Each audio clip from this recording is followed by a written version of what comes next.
Olá, meu nome é Anne Júlia. Eu fiquei com o capítulo 20, que é a produção enxuta na indústria automobilística, segundo o pensamento.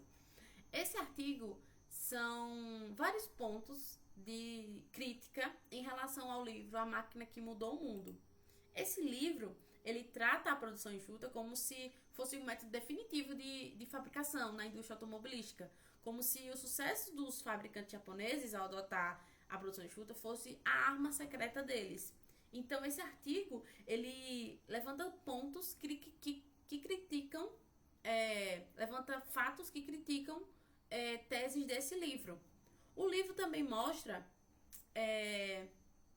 esse quadrinho que mostra que a produção enxuta é considerada uma variável que atua para o sucesso da empresa, para maior produtividade, para maior qualidade. É como se a produção enxuta fosse um meio de influência em relação às outras variáveis, né? Como um método de gerenciamento de fábrica e para os benefícios alcançados.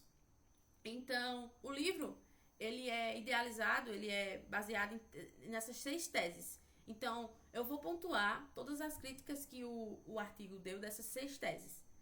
A primeira tese é em relação à montagem. Ele fala que as fábricas japonesas, elas têm difere significativamente a prática de montagem, né, das fábricas ocidentais.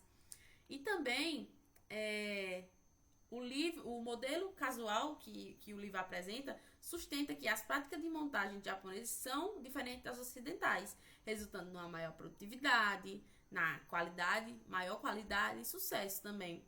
Só que, mesmo que existam diferenças importantes entre a prática de montagem das fábricas, algumas afirmações sobre essas diferenças que o livro mostra parecem ser um pouco exageradas, sabe?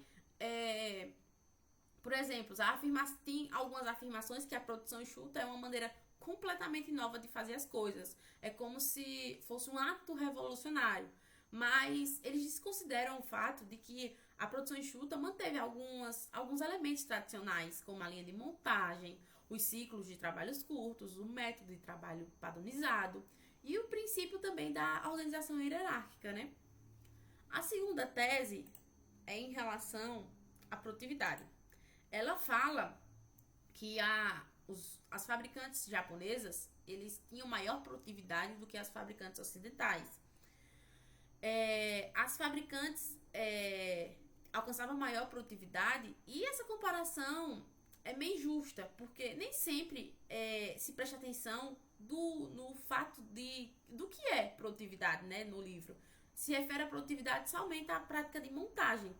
E esse conceito abrange apenas uma parcela, né, de todas as frações, as atividades que agregam valor na indústria automobilística. Então, outro fator também que ele critica é em relação à medição. A medição da produtividade, né, da fábrica de montagem, ela apresenta diversos problemas. E também envolve algumas decisões que é meio complicadas, duvidosas. O número de produtividades, eles são relatados, não são baseados no número de automóveis produzidos e no número de horas trabalhadas na fábrica de montagem, né? Eles são a produtividade, ela é calculada no número de produtividade baseado em um número padrão de automóveis produzidos, no número de funcionários padronizados e num turno padronizado. Então fica meio complicado de fazer essa comparação, porque não sabe se lá também no ocidental também teve isso. Então também deve ser observado todos os números de empregos, né, usados no cálculo da medição de todos os de produtividade. Então eram baseados em números de funcionários necessários para operar, mas não no total de funcionários. Isso implica que alguns funcionários, devido à ausência, não foram incluídos. Vai que ele estava doente ou que ele estava em outro setor, enfim, não foi incluídos. Então fica meio injusto essa comparação. Em relação à terceira tese, é relacionada à qualidade. Ele compara, ele diz que os fabricantes japoneses, eles tinham maior qualidade do que os fabricantes ocidentais. Então, a qualidade do produto é medida em número de defeitos. Ou seja, qualidade se refere a desvios em relação ao padrão. Só que esse padrão não é abordado no livro, então fica meio vago do que é esse padrão. Apenas os defeitos que podem ser atribuídos ao trabalho da montagem são incluídos. Então, alguns como vazamento de água, conexões de elétricas frouxas, entre outros. E também o número de defeitos relatados é baseado nas respostas de clientes da América do Norte e um questionário por correio. Isso deve-se observar que as medidas de qualidade que foram obtidas apenas em automóveis vendidos nos Estados Unidos e que a taxa de resposta foi apenas 31%. Então, fica meio complicado de fazer essa comparação porque muitos fatores podem influenciar, né, na avaliação do cliente em relação a esses defeitos. Em relação a fatores externos. Então, fica meio complicado de fazer essa comparação injusta. Já a quarta tese é relacionada ao sucesso. O que é que ele diz? Ele diz que os japoneses tinham mais sucesso do que os ocidentais. Mas por que isso, né?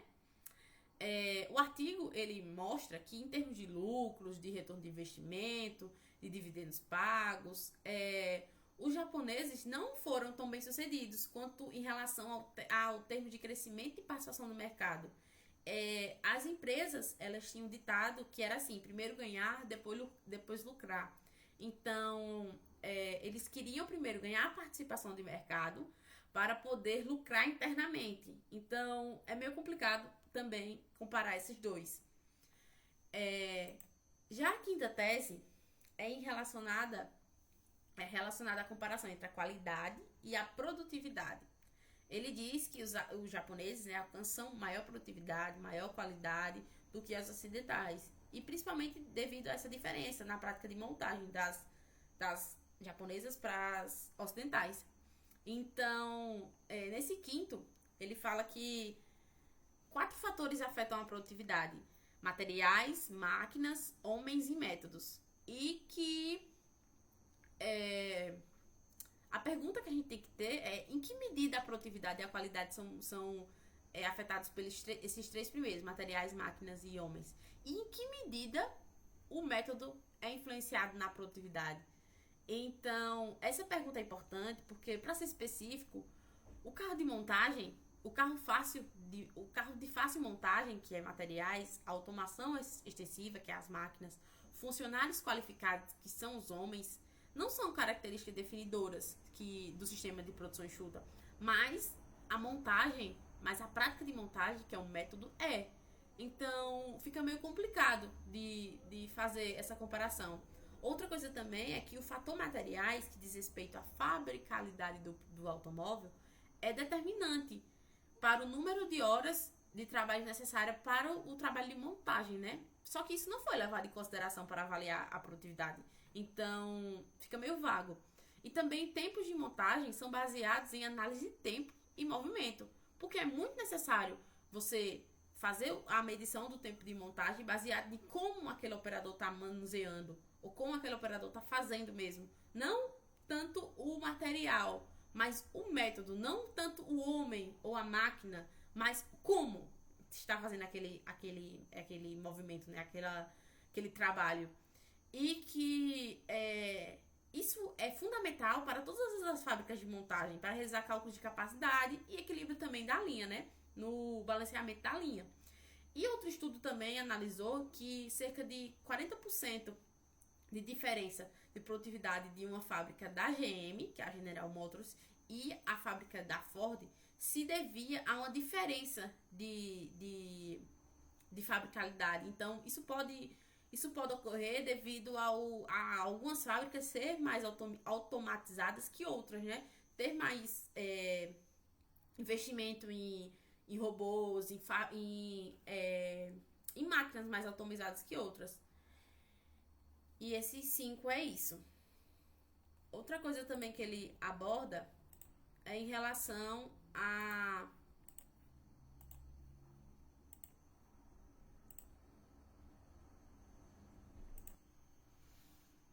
e essa foi a quinta. Vamos agora para a sexta, que é em relação ao desempenho. Então, o autor, ele se baseia em basicamente três pontos para essa tese, né? O que determina o custo total de produção, o que determina o valor percebido pelo cliente e também quais além desses fatores, né, determina o desempenho do mercado. Nessa tese, ele diz que os fabricantes japoneses, eles têm sucesso significativamente maior do que as fábricas ocidentais, né? Principalmente porque as fábricas japonesas, elas alcançam maior produtividade e qualidade do produto, superiores que as fábricas ocidentais.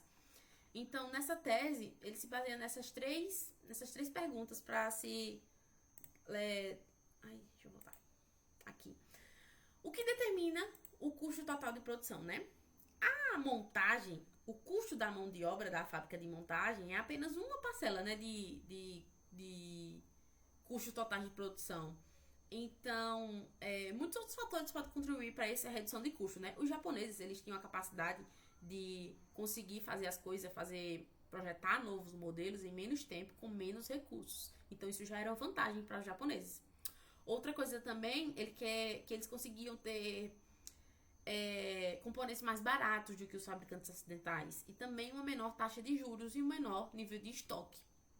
Em relação ao valor percebido do cliente, né? A qualidade, ela não é um fator, a qualidade da montagem, né, que eu digo, ela não é um fator para determinar o valor percebido do cliente. A qualidade do automóvel, isso deriva de vários outros componentes, né, não só do processo de montagem, mas também a fábrica, ela tem que exigir alta qualidade dos fornecedores. O valor percebido do cliente, ele não depende das características objetivos do produto, mas também de como aquelas características, de como aquelas características correspondem, né, à necessidade e às preferências. Se aquele produto está atendendo à necessidade do cliente, se aquele produto é aquilo que o cliente quer, não só a maior qualidade, a maior produtividade, mas é aquilo mesmo que o cliente quer. Então, isso é um fator determinante. Outro fator também que determinou isso foi a nossa confiabilidade. A confiabilidade das pessoas está aumentando muito. Antigamente a gente queria carros pequenos, baratos. Hoje a gente quer ter um carro com aparência mais amplo e mais elegante, né? Um equipamento mais amplo, uma aparência mais elegante. Já a terceira pergunta que ele faz é em relação além desses fatores, né, de custos totais e valor percebido pelo cliente, o que determina esse desempenho de mercado? Os fabricantes de automóveis japoneses, eles tiveram a sorte. Eles têm mesmo muita participação no mercado, mas na época eles tiveram a sorte de pegar um mercado assim com grande potencial, que não tinha muita concorrência. Então, eles cresceram não só pela qualidade do produto, mas também pelo investimento de mercado externo. Então, o mercado japonês, ele é o segundo maior, ficando atrás só dos norte-americanos, né?